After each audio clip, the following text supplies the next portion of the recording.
To help you become more familiar with Adobe Illustrator, let's take a tour. To start, you'll open an Illustrator document. With Illustrator CC Open, you can open a file by choosing File in the menus above, Open. In the Open dialog box, navigate to a file you have, or you can open this practice file from the downloadable practice files for this tutorial. Then click Open. After opening a document, you'll usually want to make sure that you can see all of the document content. To do that, choose View, Fit All in Window. With a file open, you'll see the Illustrator workspace. Now, the workspace is made up of an open document in the document window you see here, the menus above, the application bar below the menus, and on Windows, the menus are in the application bar, the Tools panel on the left, and finally, docked panels like the Properties panel you see here on the right. As you explore in Illustrator, you'll find that you can move parts of this workspace to have things you use all the time easily accessible, or maybe to show more of the artwork you're working on and fewer tools and panels. So let's explore the pieces that make up the workspace. In the Tools panel on the left, you'll see tools you can use to create and edit your artwork. Some of the tools have a little arrow in the corner, which means there are more tools you can choose from. For instance, press and hold on the rectangle tool here to show more tools you can choose from. Click to select the ellipse tool, and notice that the menu of tools is now hidden, and the ellipse tool is selected. Come back to the top of the Tools panel and click to select this Selection tool. Now, this is a tool you'll use a lot to do things like select and move content. Come out to the document and click in this rectangle to select it. Now, suppose you want to change the color of this rectangle. If you look in the Properties panel to the right of the document, you'll see options available for the content you select, like its position and size, appearance properties like the fill color here. Let's try changing the color of this object. So click the fill color and select another color to fill it with. You can then press Escape to hide the color panel. You'll also see some quick actions down here. These options change depending on what's selected. You can even click underline words like stroke to see even more options. You can then click away from the panel to hide it. Now, the Properties panel is docked on the right side over here with a few other panels called the Layers and Libraries panels. If you want to see the layers or how the content in the document is ordered, for instance, you can click the Layers panel tab at the top to show the Layers panel. To show the Properties panel again, click on the Properties panel tab. If you find that you need more space in the document window to work on your document, you can click the arrow at the top of the dock panels to collapse them. This will give you a little more space to work. To show the panels again, you can click on a panel name to show the panel, and then click on the tab or panel name to collapse it, or you can click the arrow at the top of the dock panels again to show them all. Now, there are actually a lot of panels in Illustrator for you to explore. Each contains different options, and they can be opened from the Window menu up here. Any panel that has a check mark is open and currently showing. You can see the Properties panel has a check mark. Let's open another panel. So choose Align to open the Align panel group. A group is a series of, in this case, 3 panels, and you can see each panel has a separate tab. This group is called Free Floating because it's not docked with the other default panels on the right. You can move them around by dragging the title bar at the top. You can also dock one or more of these panels on the left or right side of the workspace by dragging it into place. So let's dock the Align panel on the right. Drag the Align panel by the tab onto the panel tab names docked on the right. When a blue highlight appears in the Properties panel group here, release the mouse button. The panel is now added to the group.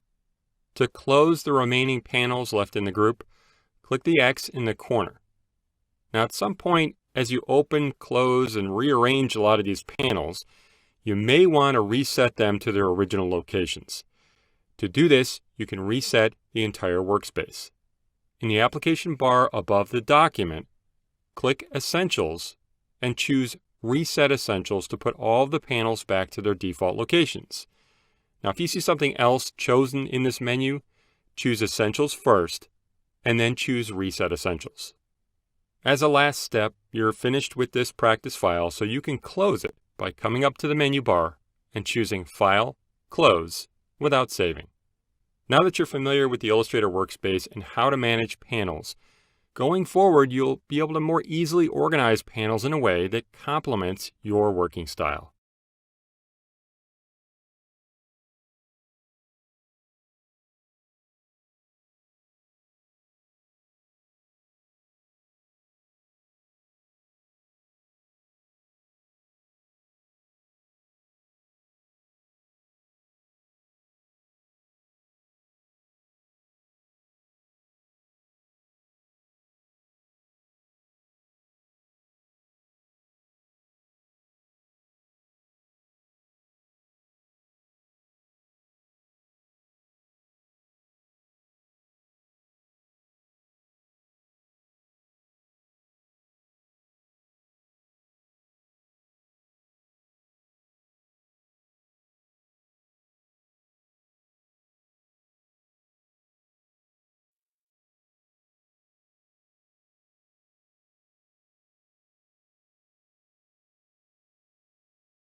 Being able to get around in your documents in Illustrator by zooming in and out and moving between artboards will make it much easier to create and edit your artwork.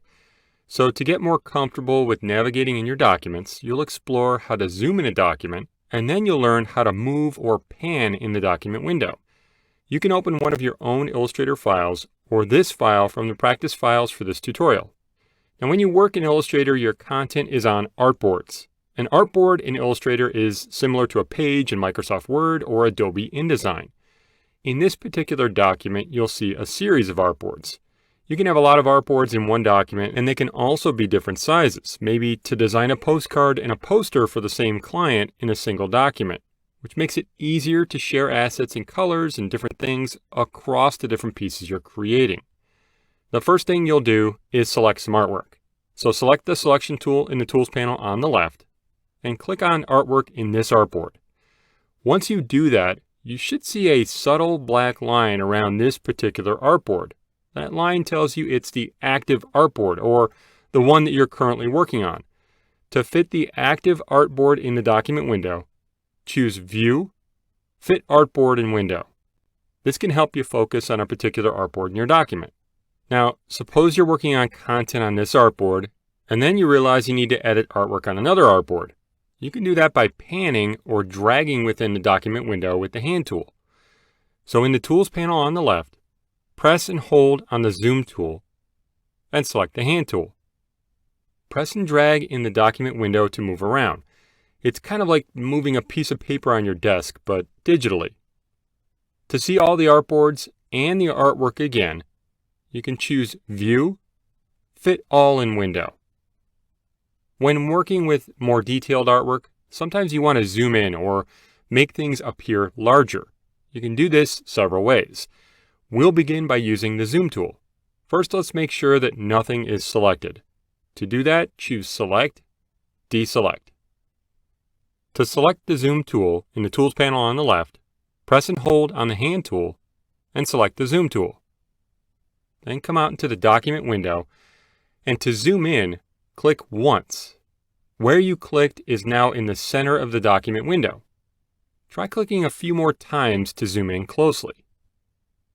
Now in the lower left corner, you should see this View menu. This is where you can see the current zoom level and also choose a different zoom level, all the way up to 64,000% to zoom in really closely to detailed artwork. From this menu, choose 100% if it isn't already selected, so you can see the artwork at 100% of its original size. Now to zoom out, which makes your artwork appear smaller so you can see more content at once, with the Zoom tool selected, press the Option key on Mac or Alt key on Windows. You should see a minus sign in the Zoom tool now. Click a few times to zoom out. Eventually, if you click enough times, you'll zoom out far enough to see everything. When you're finished, you can release the key. You can also use the View menu to zoom. Select the Selection tool again and click to select this logo. To zoom into the logo, choose View, Zoom In. It's just like clicking with the Zoom tool right on that logo. It's zooming in by a certain amount and centering the logo in the document window. Okay, so that you can see everything in your document again, choose View, Fit All in Window. Being able to navigate your documents by panning and zooming will be really important when you're working in Illustrator.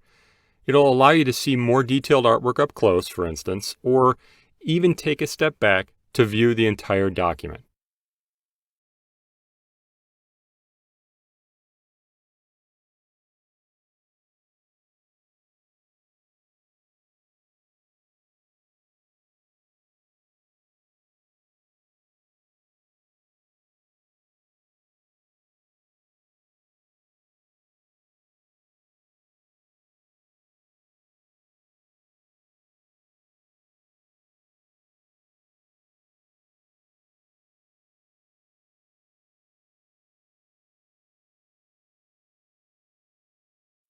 There are a lot of ways to begin a new project in Illustrator. You can create one from scratch, start from a template, open an existing file, and more. Let's look at how to create a new document to start. With the latest version of Illustrator CC open, you may see this start screen which appears when no documents are open. Yours may look different, and that's okay. From the Start screen, you can open existing files and create new files. Whether or not the Start screen is showing, you can also always go to the File menu at the top of the screen to open existing documents or to create a new document. Now, to start a new document from scratch, choose File, New. The New Document dialog box appears. And once again, yours may look a little different than what you see here, and that's okay. In this dialog box, you can start by choosing a preset option like Print, Web, or Mobile. So it's important to know before you start designing what type of project you're creating. In this video, you'll create a document for a poster that's meant to be printed, so click Print to show a series of print document presets. When you choose the print preset, other settings like the type of color used and the units of measurement are automatically set to accommodate a print project. After choosing a preset, you'll usually choose a document size. Now, there are several options to choose from within each preset. By clicking View All Presets, you can even see additional sizes here. Select Tabloid, and know that if you choose a preset size like Tabloid, you can always change the size and all the other options after the document is open. You may also see a series of templates in the New Document dialog box available from Adobe stock. These templates can be a great way to learn how Illustrator projects are built, and they can be used to jumpstart a project. On the right side of this dialog box, you'll see a series of options you can set for the document. Now, most of the time we won't have to set all these options, but let's look at some of the options you'll set most. Click to highlight the name and change it to Poster. You don't have to change the name here, but when you save the document later, this name becomes the name of the file. Click Points, and from the menu that appears, choose Inches. These are called the document units. Later, when you want to measure something or look at a ruler, this is the measurement unit you'll see. Now, you can customize the width and height of the document and change the orientation by clicking one of these options. Now, the orientation is actually the direction in which a document is displayed or printed. Click Landscape so the document is in a landscape or horizontal orientation. Artboards you see here are similar to pages in a program like Adobe InDesign or Microsoft Word. You start with one artboard in your document, but you can add more here. You can also do that after the document is created. Now, these are just some of the options you can set to set up the document before you get started. You'll become more familiar with the different options the more you work in Illustrator. Since we've set the basic options we need, click Create to create the document. The new document opens in Illustrator. To ensure that you can see the entire artboard or page, choose View, Fit Artboard and Window. Once the new document is open in Illustrator, you can change the document settings you set when you created it. In the Properties panel to the right of the document, if you want to change the units, for instance, you can click the Units menu. To change the size of the artboard, you can click Edit Artboards to enter artboard editing mode.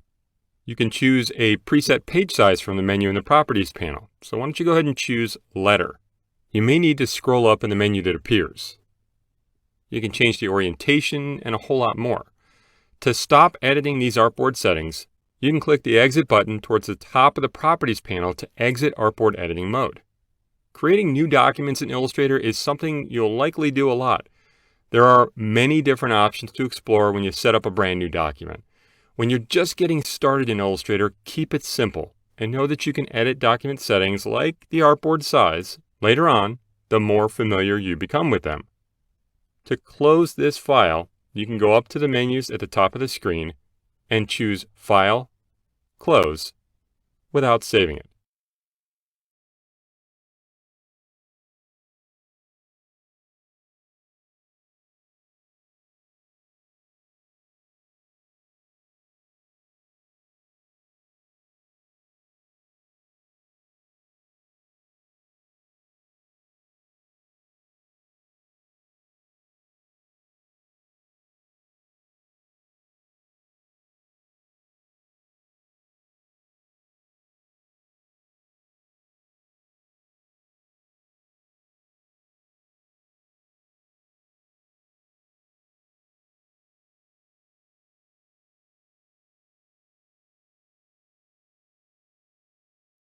When you create a new file or you make changes to an existing file in Illustrator, you'll need to save your work. So let's look at a few different ways to do that.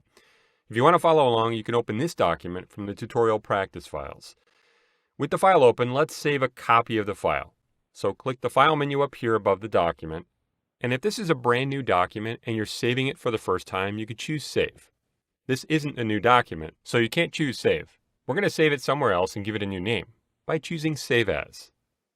Now, when you first save a new file or you choose Save As, you'll see this Cloud Document dialog box. In Illustrator on the desktop, you can save your document as an Adobe Cloud document or locally on your computer. Now, a Cloud document is an Illustrator document stored in the Adobe Cloud that can be accessed anywhere you sign into Illustrator. That includes Desktop Illustrator and Illustrator on the iPad. Saving as an Illustrator Cloud document or saving on your computer retains layers, type, and other editable Illustrator properties. Now, the extension for an Illustrator Cloud document is .aic for Adobe Illustrator Cloud.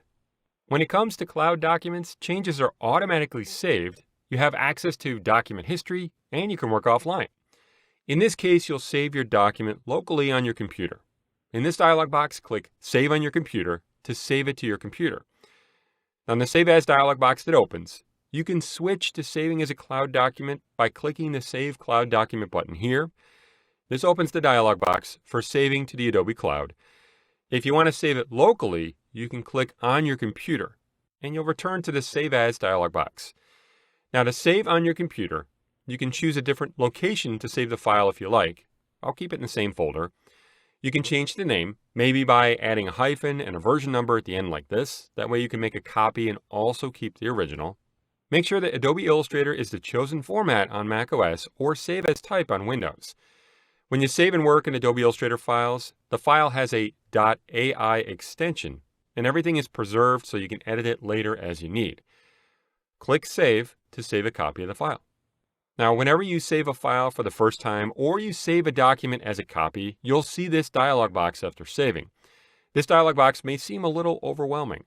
The settings in here actually allow you to save an Illustrator document to previous versions of Illustrator, among other more advanced options. Now, in many cases, you can simply click OK, which is what you can do now. So go ahead and click OK to save the file. Now, in order for someone else to open and view the Illustrator file you just saved, they'll need to have Illustrator. And if they can open a file with Illustrator, they can probably edit it. So at times, you may want to just send a visual copy of your file that anyone can view. You can do that by saving your document as a PDF. You can learn how to save as a PDF in the Share section of this Getting Started course.